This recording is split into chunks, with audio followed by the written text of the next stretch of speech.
बीते जुलाई माह की बात है। एक युवक डीएम के दफ्तर पहुंचता है और डीएम साहब से कहने लगा कि साहब, मेरे पिता की हत्या आज से ठीक 30 साल पहले एक ग्रामीण की मदद से मेरी माँ और भाइयों ने मिलकर के कर दी थी। उनके लाश को घर के ही आंगन में दफनाया गया है। आप यकीन ना हो तो खुद चल करके देख लीजिए। आप खुदाई करवाएंगे तो जरूर उनकी लाश मिल जाएगी। युवक के मुंह से इस तरह की बात सुनकर के डीएम साहब अचंभित रह जाते हैं कि कैसे युवक की आज चेतना जगी है, जो पिता की हत्या होने के 30 साल बाद शिकायत करने पहुंचा है। फिर उस युवक का लगता है कि मानसिक संतुलन ठीक नहीं है, कुछ ऐसा ही सोच करके उसे बैठाते हैं इत्मीनान से और उसे पानी पिलाया जाता है। उसके बाद उससे कहते हैं कि आखिरकार तुम कहना क्या चाहते हो, अब एकदम ठंडे दिमाग से बताओ। तब युवक कहता है कि साहब, जो कुछ भी मैं कह रहा हूं ठीक अपने होशो हवास में कह रहा हूं। मेरे पिता की हत्या मेरी माँ और भाइयों ने मिलकर के कर दी है और उनकी लाश को घर के ही आंगन में दफना दिया गया है। तब डीएम साहब एसडीएम को आदेश देते इस मामले की पड़ताल करने के लिए। तो एसडीएम साहब अपने टीम के साथ पहुंचते हैं उस गांव में और ग्रामीणों से पूछते हैं तो युवक की लापता होने की खबर तो चल जाती है और उसके साथ क्या हुआ, वह जिंदा है या मर गया है, क्या और शहर में चला गया है, ग्रामीणों कुछ नहीं बता पाते। फिर एक शिकायतकर्ता युवक के ही निशानदेही पर उसके घर के आंगन को खुदाई करवाया जाता है। वहां पर एक कंकाल मिल जाता है। कंकाल मिलने से आसपास के इलाकों में और उस गांव में सनसनी फैल जाती है। लोगों का हुजूम उमड़ने लगा और लोग जानने के लिए उत्सुक हो गए, क्या 30 साल पहले लापता हुआ युवक का ही घर में मिला कंकाल है या किसी और व्यक्ति का है। अगर किसी और का है तो उस युवक का क्या हुआ जो 30 साल पहले लापता हुआ था। फिलहाल इस घटना की गंभीरता को देखते हुए मिले कंकाल को डीएनए टेस्ट के लिए भेज दिया गया है फोरेंसिक लैब। तो कैसे 30 साल पहले लापता युवक के रिपोर्ट दर्ज कराने उसका बेटा पहुंचा डीएम दफ्तर 30 साल बाद। अगर उस युवक की हत्या हुई तो किसने किया और वह 30 साल उसका राज कैसे दफन रहा, आज की वीडियो में हम उसी घटना के बारे में जानेंगे विस्तार से। आदाब, नमस्कार, सत श्री अकाल। मैं मनोज यादव, मेरा अभिवादन स्वीकार करें। आज की जो सच्ची घटना मैं आपको सुनाने जा रहा हूं वह उत्तर प्रदेश राज्य के हाथरस जिले के अंतर्गत पड़ने वाले मुल्तान थाना क्षेत्र के बिलोलपुर गांव की सच्ची घटना है। घटना 1994 की है। आज से ठीक 30 साल पहले एक युवक बुद्धू सिंह नाम का होता है। उसकी पत्नी साथ में थी उर्मिला सिंह और साथ ही उसके 4 बेटे थे। सबसे बड़ा बेटा प्रदीप, दूसरे नंबर का बेटा मुकेश होता है, तीसरे नंबर का बेटा बस्तीराम होता है और चौथे नंबर का बेटा जो सबसे छोटा था पंजाबी सिंह। आज से ठीक 30 साल पहले प्रदीप की उम्र थी करीब 23 साल। जो आज सबसे छोटा जो पंजाबी सिंह बेटा होता है उसका उम्र होता है 9 साल। जो पंजाबी सिंह हो चुका है 39 साल का और सबसे बड़ा बेटा हो चुका है 53 साल का। बुद्ध सिंह थे तो किसान, घर की माली हालत बेहद अच्छी नहीं थी, लेकिन बीवी बच्चों के साथ हमेशा जिंदा दिली के साथ वह हमेशा खुश रहते थे।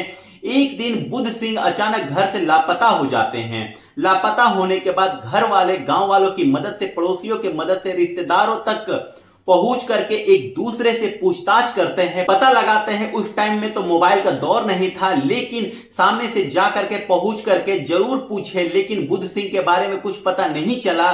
तो वह कहां गए, कहां पर है, कुछ नहीं पता चलता है। काफी दिन तक तो घर वालों ने उनका खोजबीन किया, लेकिन धीरे धीरे जैसे जैसे लापता होने की घटना पुरानी होती गई वैसे वैसे लोगों के जहन से बुद्ध सिंह मिटते भी चले गए। उसके बाद परिवार वाले थे उनकी यादों को भुला करके रहने लगते हैं। लेकिन काफी समय बाद जब बुद्ध सिंह के बेटों में आपसी बंटवारा होना शुरू हो गया, जो घर में जो नोकझोंक थोड़ा होना शुरू हो गया, जो बुद्ध सिंह के बड़े बेटे होते हैं प्रदीप सिंह और मुकेश सिंह, वह अपने सबसे छोटे भाई यानी कि पंजाबी सिंह को धमकी देते हैं, जो कुछ भी मैं कह रहा हूं, जो कुछ भी मैं कर रहा हूं उसमें तुम खुश रहो। अगर ज्यादा बोलोगे, नहीं मानोगे हमारी बात, तो हम भी तुम्हारा हश्र वही करेंगे जो पिता का किया था। अपने भाइयों के मुंह से इस तरीके की बात सुनकर के पंजाबी सिंह को बेहद ठेस पहुंचा। वह इसी तरीके से बात सोचते रहे कि क्या मेरे पिता की हत्या मेरे भाइयों ने की है। इस तरीके की बात सुनकर के जो मेरे पिता का हश्र हुआ वह तुम्हारे साथ भी हो जाएगा। अपनी जान को खतरा महसूस करते हुए वह रात भर सो नहीं पाता है। बिस्तर पर तो लेटा होता है लेकिन उसे नींद नहीं आती है। फिर धीरे धीरे करके उसकी चेतना पुराने समय में चली जाती है, जो आज से ठीक 30 साल पहले घटना घटी थी। उस समय तो पंजाबी सिंह के बचपना था, 9 साल की अवस्था थी, कुछ तो याद था, लेकिन समय के साथ साथ धीरे धीरे वह भूल चुके थे। जो भाइयों ने इस तरीके से बात कह करके उसे याद दिला दी थी। फिर सुबह होने पर वह पहुंचता है अपने डीएम साहब के दफ्तर हाथरस और डीएम साहब से अपनी शिकायत बताता है कि मेरे पिता की हत्या आज से ठीक 30 साल पहले एक ग्रामीण की मदद से मेरी मां और भाइयों ने मिलकर के कर दी थी और उनके डेड बॉडी को घर के आंगन में ही दफनाया गया है। युवक के मुंह से इस तरीके की बात सुनकर के डीएम साहब भी अचंभित रह जाते हैं, इसका मानसिक संतुलन ठीक है या नहीं है। लेकिन उस युवक को जब इत्मीनान से बैठा करके पूछा जाता है, तब युवक जो बात बताता है, जो अडिग रहता है, तो डीएम साहब भी उसकी बात सुनने के बाद एसडीएम को आदेश देते हैं कि उस घटना स्थल पर पहुंचने के लिए एसडीएम साहब अपनी टीम के साथ, दलबल के साथ पहुंचते हैं और ग्रामीणों से पूछताछ करते हैं।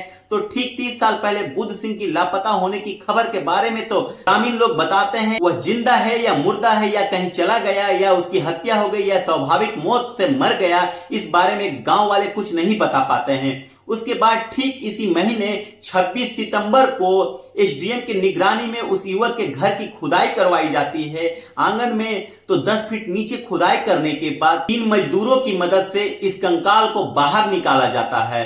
कंकाल आधे से ज्यादा सड़ गल चुका था, सिर्फ खोपड़ी की और कूल्हे की एका दो हड्डियां इधर उधर की बची थी और बाकी सब इतने दिन से जमीन के अंदर रहने के कारण गल चुकी थी। रात 9 बजे तक खुदाई चली, बड़ी मुश्किल से इस कंकाल को मिला और कंकाल मिलने की खबर पा करके जो इलाका जहां की यह घटना थी, बिलोदपुर गांव, उसके आसपास के इलाकों में सनसनी फैल जाती है और लोगों का हुजूम उमड़ना शुरू हो जाता है।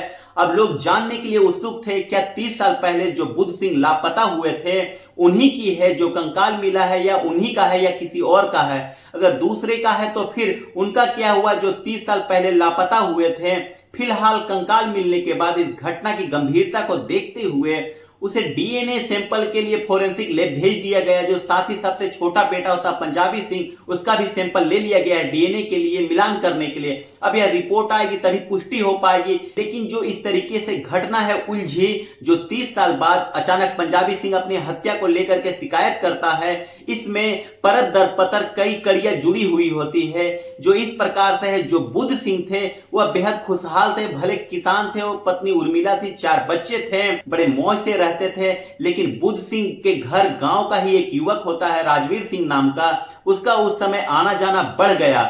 उसकी वजह थी वह थोड़ा धनवान था, घर आने पर वह कुछ न कुछ मदद कर दिया करता था तभी। लेकिन इन सब से बुद्ध सिंह अनजान था। उसकी पत्नी जो थी वह भली भांति वाकिफ थी, वह धनवान है, वह पैसे वाला है, वह मदद कर सकता। उर्मिला सिंह धीरे धीरे उस राजवीर नामक युवक के करीब होती चली गई और बुद्ध सिंह इस बात से अनजान था। धीरे धीरे करके बुद्ध सिंह को इस बात की भनक लगी। लेकिन एक दिन बुद्ध सिंह अपने पत्नी उर्मिला को डांटा फटकारा, लेकिन उर्मिला अपने पति को बात मानने के बजाय, डरने के बजाय अब अपने बेटे को भी अपने साथ में मिला लेती है। और जो उस गांव का युवक होता है राजवीर सिंह, जो उससे कुछ पैसा मिला करता, उससे जो कुछ भी खरीदती थी, खाने पीने का सामान, अपने बच्चे को खिलाती पिलाती थी। और इस तरीके से बेटे का लगाव अपने मां की तरफ ज्यादा हो गया और बुद्ध सिंह अकेला हो गया। अब बुद्ध सिंह के ना रहने पर, उनके अनुपस्थिति में उर्मिला सिंह अपने उस युवक को बुला लेती है। जो उसके बेटे थे वही अपनी मां की सुरक्षा भी किया करते थे,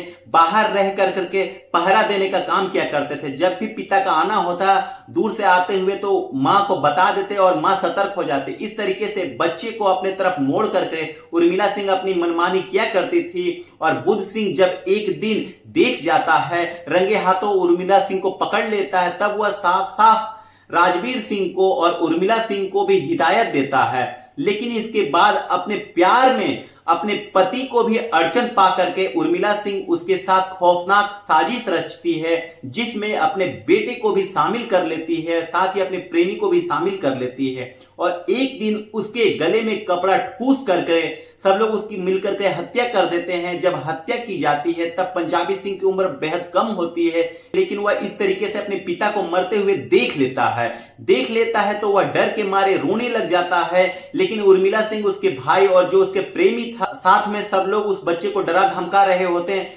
कुछ भी लोगों के सामने जुबान मत खोलना, नहीं तो ठीक नहीं होगा। वो लड़का बचपना था, डर जाता है। लेकिन ठीक उसके बाद धीरे धीरे बुद्ध सिंह की यादों से सब लोग भूल जाते हैं और वह भी भूल जाता है। लेकिन जब वह बड़ा हो जाता है, जब भाइयों में झगड़ा होता है, कोई उसे धमकी देता है, तब वह जाकर के उस बातों की पोल खोल देता है, डीएम के सामने शिकायत कर देता है। शुरुआती कार्यवाही में जो युवक ने बताया वो बात तो सच होती दिख रही है कंकाल बुध सिंह की है या किसी और की है, इसकी पुष्टि के लिए डीएनए टेस्ट के लिए फोरेंसिक लैब भेज दिया गया है। जिस तरीके से युवक ने शुरुआत में जो कुछ भी बताया वह सब बातें सच बताई गई है, तो कयास लगाया जा रहा है कि कंकाल जो मिला है बुध सिंह का ही हो सकता है या फिर किसी और का हो सकता है, लेकिन इस बारे में अभी तक अंतिम रिपोर्ट आना बाकी है, तभी कुछ कहा जा सकता है। लेकिन ठीक 30 साल बाद पिता की मौत की उलझी गुत्थी को अपने बेटे ने कैसे सुलझा दिया शिकायत करके, इस बात के लेकर के इलाके में काफी चर्चा है और लापता युवक के बारे में फिर से लोगों के जहन में यादें ताजा हो गई है। हालांकि अब रिपोर्ट आने के बाद ही सही बात का पता चल पाएगा यह बुध सिंह है या कोई और है, लेकिन इस घटना के बारे में हाथरस एसपी निपुण अग्रवाल का कहना है कि कंकाल बरामद हो गया है, अब डीएनए टेस्ट के लिए भेज दिया गया है, रिपोर्ट आने के बाद ही पुष्टि हो पाएगी, लेकिन आगे की कार्यवाही जारी रहेगी। तो दोस्तों, इस पूरी घटनाक्रम को सुनाने का मकसद किसी का दिल दुखाना नहीं है, किसी को परेशान करना नहीं है, बल्कि आपको जागरूक करना है। तो आप लोग सतर्क रहें। मिलते हैं अगले किसी वीडियो में क्राइम से रिलेटेड। तब तक के लिए जय हिंद, जय भारत।